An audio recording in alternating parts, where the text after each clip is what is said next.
Don't shoot me. Do not shoot me. Do not shoot me. Do not shoot. Do not shoot me. Do not shoot me in my house. Do not shoot me. Welcome to the Bold Analysis. My name is Frank.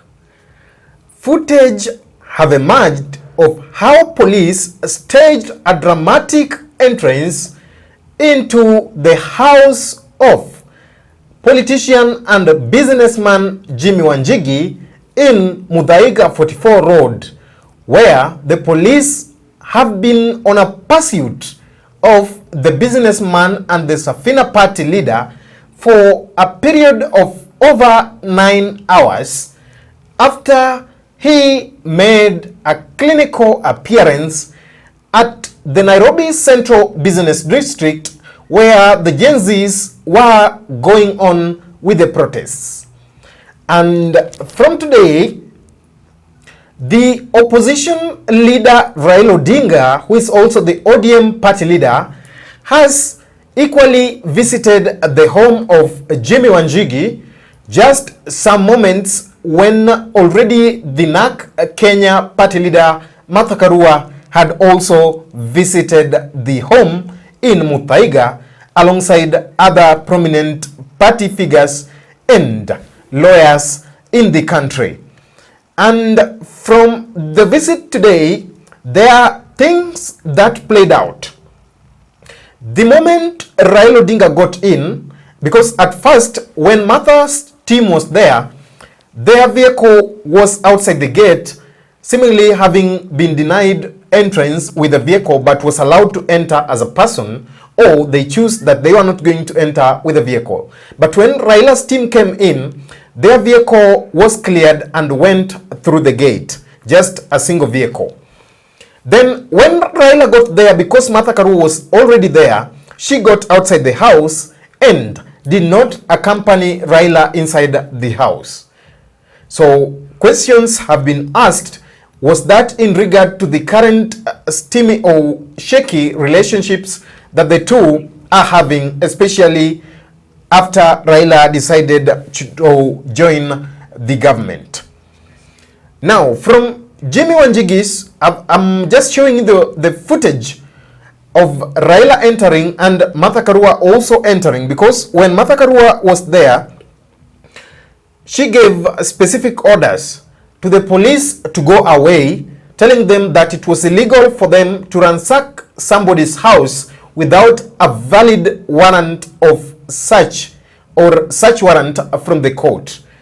Something that she categorically stated to the police, as I've stated. But from Raila's visit, he didn't speak to the press, but only maintained some discussion with the lawyers who are already there. One of them, Willis Otieno.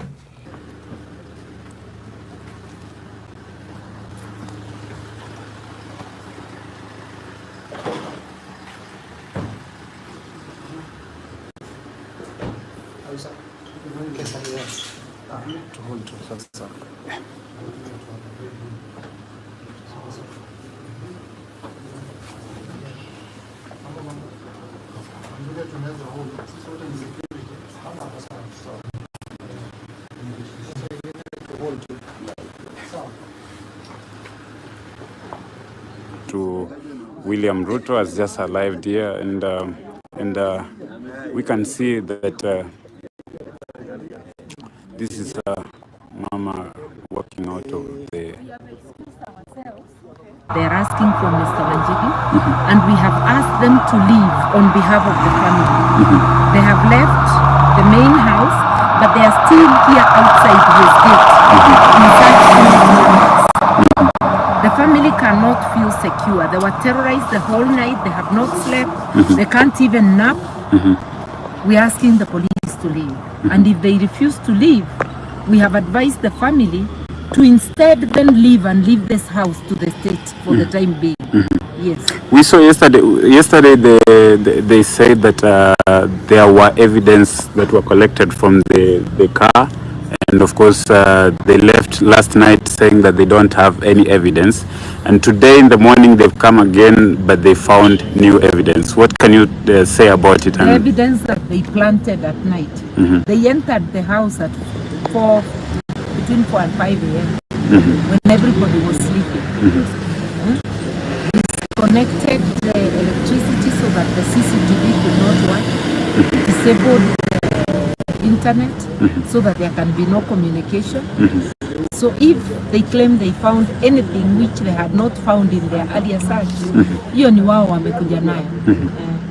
And maybe now, from that raid yesterday by the police and Raila's visit to Jimmy Wanjigi's home, together with Martha Karua's visit, there are things that came out or stood out clearly from the events that preceded thereafter.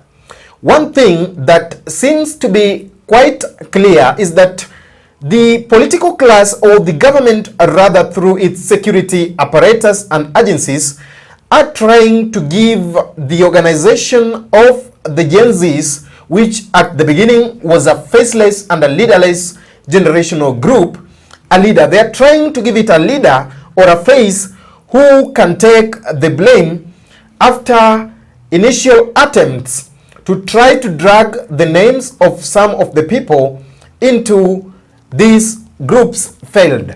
You remember, back then, there was a strategy to try to label Rigathi Gachagua as the force behind the sponsorship. There was a strategy to try to name Ford Foundation, try to blame other foreign countries such as Russia and other leaders whom they've really tried, but that has not been successful because it has not managed to work out quite clearly. So some few days ago, when Wanjigi started showing solidarity with the Gen Zs, then the apparatus of security must have seen, or the government must have seen, or the political class must have seen that, well, this might be their perfect timing and opportunity to try to shelve the blame on the shoulders of at least one person whom they can claim. Because, you know, in a bid to try to protect the face of the government doesn't want to seem, or they don't like it for them to be labeled as failures in trying to crack the whip, or trying to crack the nut on to the organization of the Gen Z's protests, especially the invasion of the protests by some criminal elements as they had so purported. The second thing that comes out clearly, or issue that comes out clearly from these events that preceded today, is that there seems to be a coordinated political witch hunt against Jimmy Wanjigi.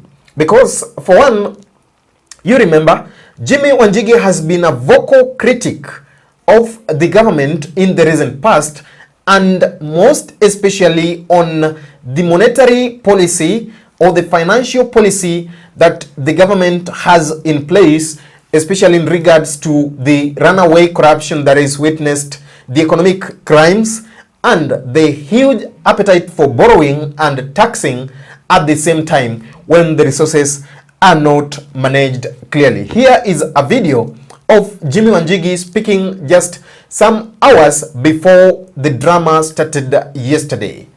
You want to come and ask me for funding, I'll ask you why you're asking an illegality. Get the hell out of my office or my home, wherever you are. If they think I'm funding, what is the crime? Arrest me for what? Come like yesterday. Kujeni kama jana. There's nothing we have not been through. Who William Ruto arrest me for doing what? Funding Gen Z. Oh my God. Aje kama jana. That is nonsense. This man is a man who should be worrying about his exit. All right? His exit, Lynn, he is choosing. When you are killing people, you are choosing your exit. How it is going to be. He's choosing every day how his exit is going to be. All right? Because for every child you're killing, there's a mother crying. And I can tell you, in all my history, the tears of a mother on their child and the curses that come from that, you will see dust you've never seen. He's choosing his exit, but going, he's going. I also believe he will go before the next general election. You I don't know why believe he'll people are talking survive the about term? him. No, he will not.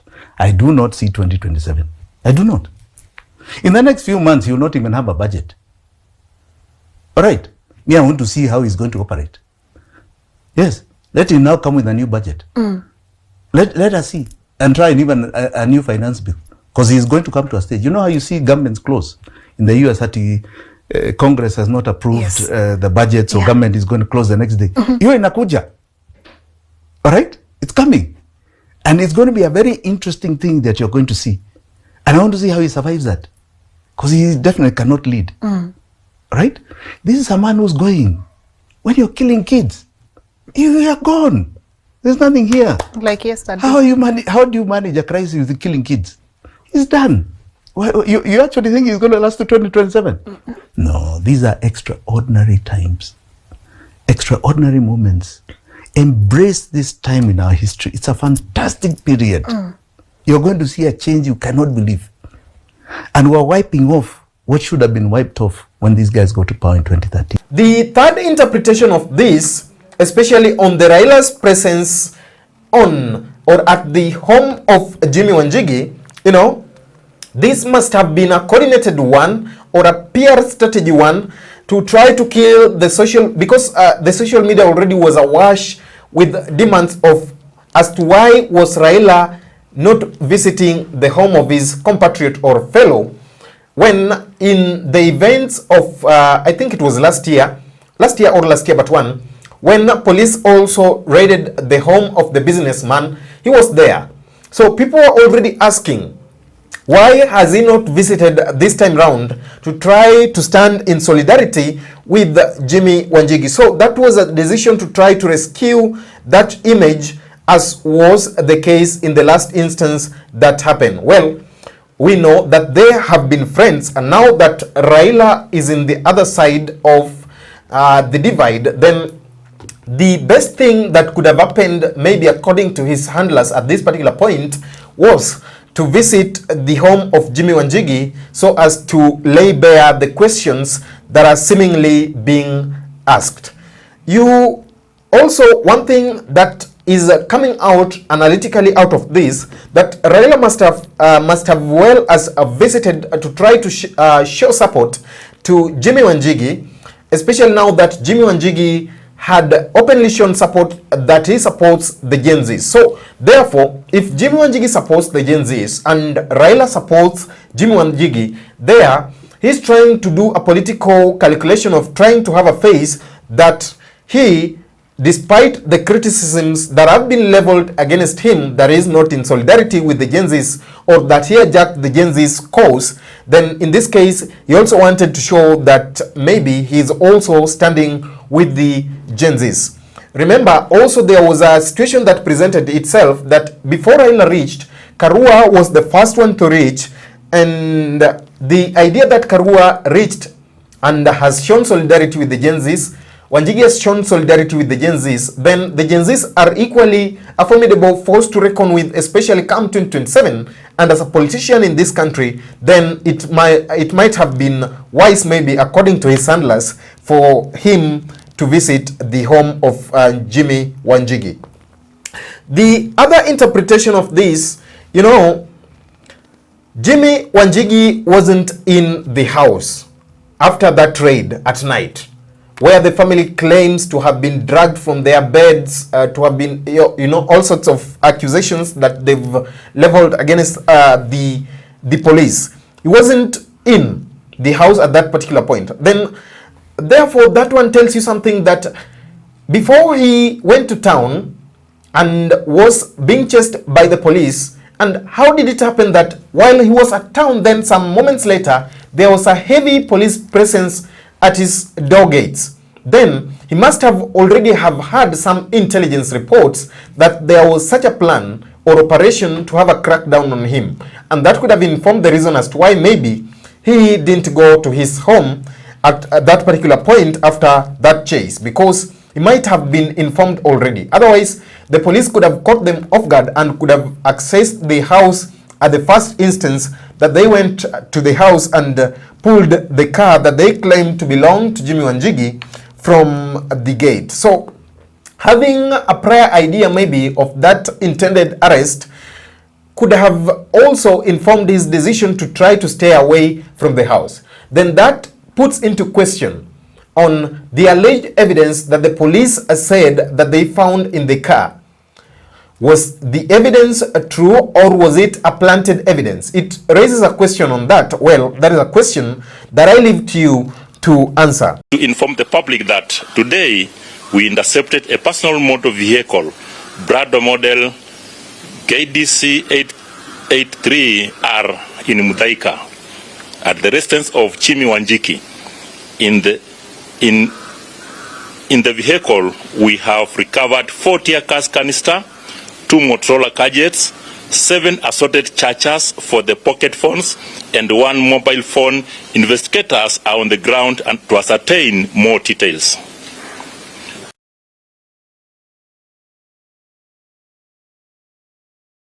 You remember last year, Raila went, I think it was last year, right?